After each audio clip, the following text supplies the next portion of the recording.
Good afternoon. Here at the Matthijs Forum, I'm joined by Michel da Silva, VP of Sales, eBusiness and Alliances at ModusLink. Michel, welcome. Thank you, Matthijs. Nice to be here. Great. Michel, ModusLink, a little bit of an unknown name in the market. You guys do some impressive things. Perhaps good to introduce the audience to ModusLink and tell us what you do. That's fine. So yeah, ModusLink is already exists for a long time, about 53 years. It was established about 53 years ago. And the main focus always has been supply chain. But for the last 20 years, we've been really focusing on e-commerce and B2B fulfillment. And all the eBusiness related topics like payments, contact center, e-commerce, and order management. And that has to do with the fact that we had more and more customers that wanted to sell cross-border. And that's how it's developed all those services. So what ModusLink does now is it just enables customers to focus on their own brand and sales, and we take care of all the global fulfillment, the local fiscal representation, the compliance, the taxes, and those kind of topics. Okay, excellent. Full service e-commerce. That's great. So what I've done in all the sessions till now is let's have a look back on 2020. We've made it into 2021, but let's have a look. And any takeaways to share from your side with the viewers and the listeners on 2020? Well, 2020 was quite an extraordinary year, of course, with the pandemic. But the takeaways is that you need to be prepared for these kind of things. I don't think this pandemic will be the last one, and there will be continued disruptions in the market, and have everything properly structured and have an execution plan to help customers if they want to change their strategy or their channels or other stuff, to be ready and to facilitate and consult them at that point. Yeah, that's a good step up to the next question, because some of the things that we see is the changing roles of marketplaces and direct-to-consumer channels are and how they are evolving. Specifically, brands. It's a broad topic, but brands specifically. Is that something you're seeing as well? Yeah, well, that's an interesting question, because about 12 years ago, I was part of an organization called the E-commerce Foundation, where we did market research and predictions on marketplaces, direct-to-consumer, and other channels. And it was already clear 12 years ago that marketplace would become a huge part of the online sales. And that wasn't rocket science. However, what we have seen over the years is that they're not good in sharing information. They keep their customer information, or they don't share at all. They dictate prices, but also they manufacture products that are suddenly competing with the brands they're selling on their marketplace. So seeing that it's an interesting involvement the last 12 years. And on the other side, it is quite normal, because if you look at the last 30 years in the grocery area, the grocery retailers, large grocery retailers over the last 30 years have been also pushing their own brand. They were selling their own the manufacturing brand. You see they're pushing now their own brand because it has more margin, more money for them. And what you see in the marketplace the last 12 years, that has become the same development. So it's not really rocket science. But based on what I just said, the expectation was that direct to consumer compared to marketplace would also grow significantly, because you want to know how your customer act, how your customer is seeing your product, experience your product. But interesting enough, if you look at the last 12 years, it didn't, direct to consumer. It didn't grow as significantly as marketplaces the last 12 years. And that's for all kinds of reasons, let's be honest, marketplaces is easy. You got a lot of brand manufacturers say, if I send it to Amazon or eBay or Rakuten, I can send pallets to them, they sell it, easy selling.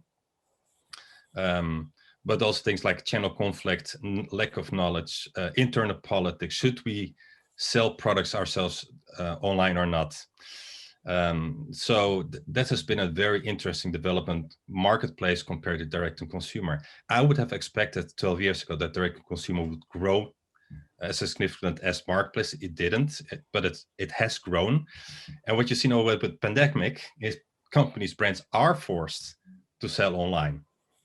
And you see this huge growth. And I think that will continue going forward. And of course, brands that have started 12 years ago, even before that, are really seeing now the big results and achievements they're having, besides also selling, of course, on marketplace. So I think that has been a very interesting development the last 12 years. What do I see in the future happening? That's also going to be very interesting. I think that direct to consumer will continue to grow at a bigger pace as before. But what you also see is brands are starting to act more and more as a marketplace themselves. And that's going to be very interesting. So it's going to be intertwined between direct to consumer, marketplaces, and brands being their own marketplace. So I think there's going to be still a lot of growth in the next 5 years for direct to consumers and all kind of different marketplaces. Yeah, that's a very interesting observation. I get the impression there is also a lot of I call them hidden marketplaces, whereby a manufacturer on the back end runs a marketplace where spare parts or parts for manufacturing are sold, but each part comes from multiple suppliers. So there is competition on that end as well. And of course, we as consumers don't always notice that, but there is a marketplace on the back end. Yeah, absolutely. But in the end, and you focus on physical goods, very complex, particularly cross-border, which is where you focus on. What are the effects? So, for instance, driven by the pandemic, to all of a sudden go sell physical goods online and even cross-border. Can you share some of the challenges with that? Sure. Yeah, so as we focus, of course, on brands that are selling direct to consumer, so selling locally is already challenging sometimes. But as soon as you do cross-border, you have to deal with localization, other languages, language difference, British, Australian, and US language look very similar, but there are differences in there. You have to deal with time zones, customer behavior, different currencies. Very much focus on the digital marketing aspect. But the most important is the operational execution of selling a product and shipping a product cross-border. Then suddenly you have to deal with tax. Where is the product stored? How is it delivered? Do you have local presence? Or do you have a fiscal rep because it's mandatory? You have got long distance selling mandates of regulations in a lot of countries, which require you to be local registered, to deal with local tax authorities, local compliances like VEE, the waste electrical and electronic equipment, PCL, private copy Levi, for products that you can store information, Intrastat report for B2B sales. So it's a lot of things you need to deal with. So what also makes it more complex is cross-border selling physical products compared to before digital products. Selling digital or physical in some countries have different tax regulations. So there are so many elements in there that you can get lost if you don't pay attention. So, and then you've got payments. You've got local payments because it has effect in your sales, in your conversions. So to deal with compliancy, tax regulation, exemptions, continued change of governmental regulations, you want to have that fixed. And if you have to deal with so many countries, you would like to have an experienced partner in managing that, so you can focus in making your brand successful online and all the difficulties behind it out of the way. Yeah, exactly. So get rid of the headaches and focus on the core business, which is selling the goods. Correct. Yeah.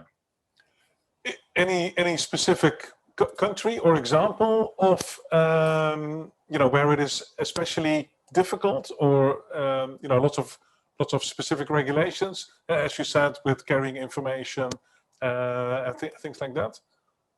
Yeah, you need to know which country has which regulation, but even small countries can be sometimes a pain. Switzerland is not a big country; it's a nice country to sell in, but yeah, that's a country where you have to deal with an export license. You have to deal with regulations about digital, physical. Digital are taxed differently than physical products. There are exemptions that every a product that has a price low, for example, 36 Swiss francs, is free of tax. Everything above is taxed. Unless, for example, you cross 180,000 Swiss francs annualized sales on products lower than 36 Swiss francs, then you need to start taxes. You can get crazy with one country, let's say, if you're going to sell it to 30 or 40 or 100 countries. That's a lot, exactly, a lot of local complexities to take care of. Yeah. Something we see emerge as well, and you touched on it a little bit about the channels, is the emergence of headless commerce. Is that something you're hearing from clients as well? Yeah, I'm hearing from clients. I've been in e-commerce for 20 years. So I've come across that wish of customers wanting that. So it's been lingering already for many years, with the idea, selling anywhere at any time with no technical constraints. I remember about 12 years ago, I had to deal with a large computer manufacturer who wanted to implement their concept of a physical store-in-store concept, but not online with their distributors.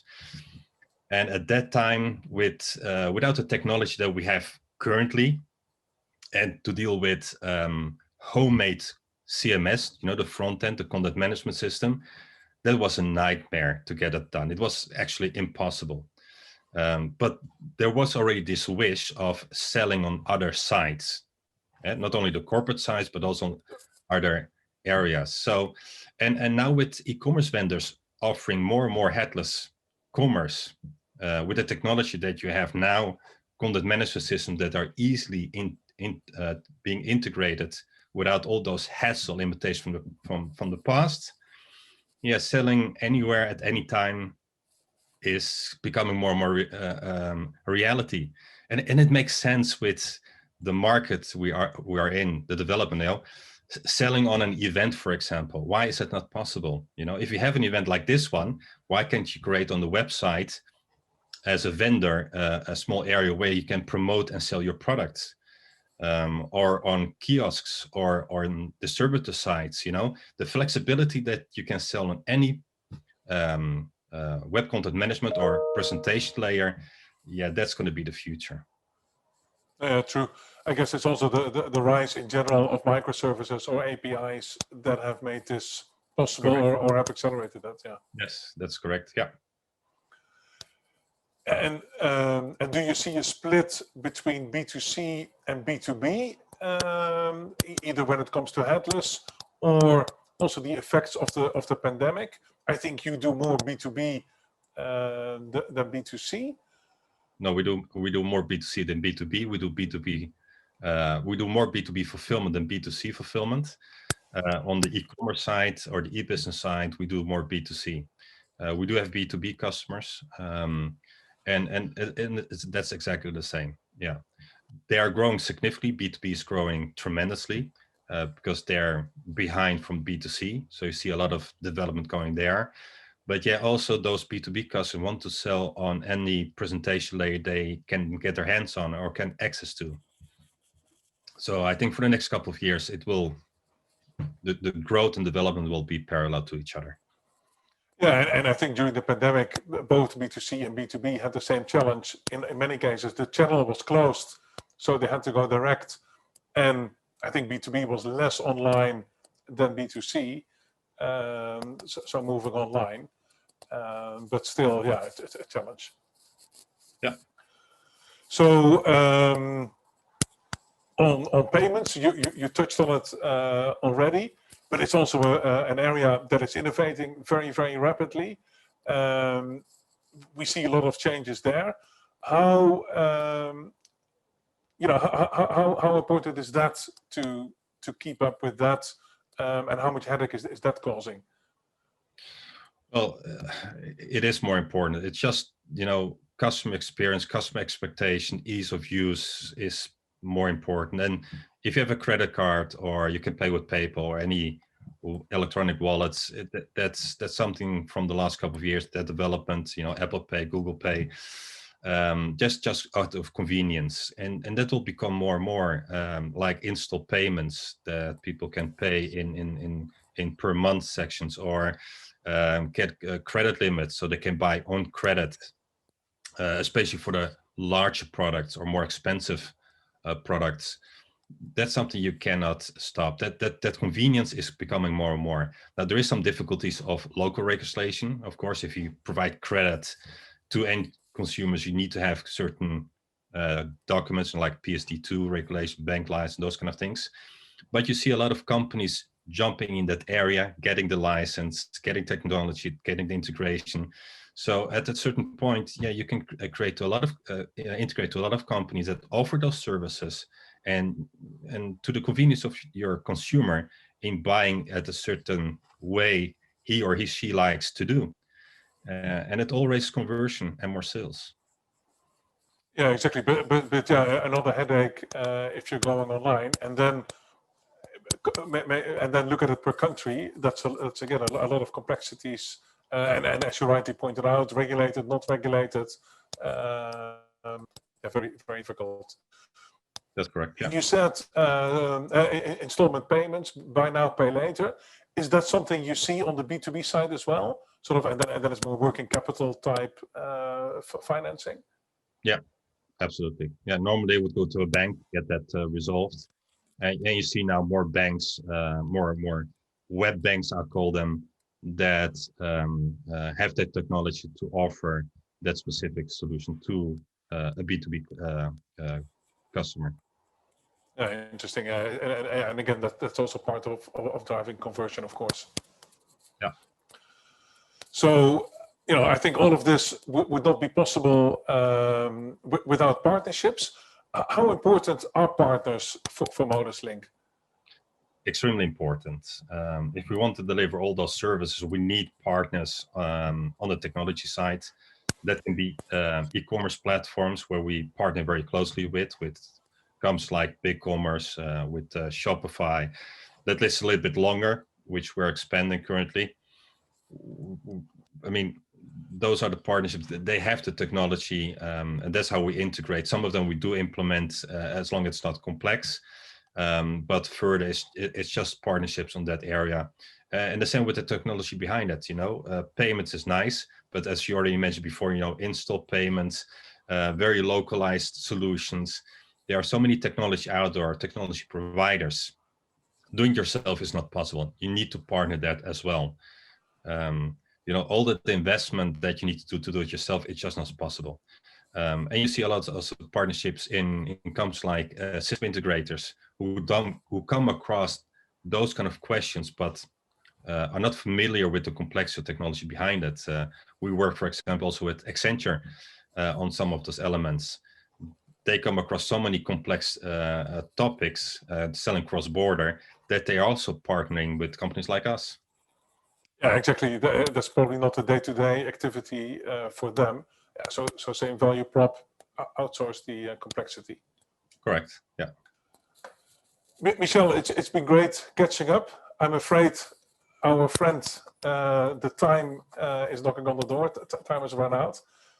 I want to thank you very much. I'm sure you're around if people have questions. Absolutely.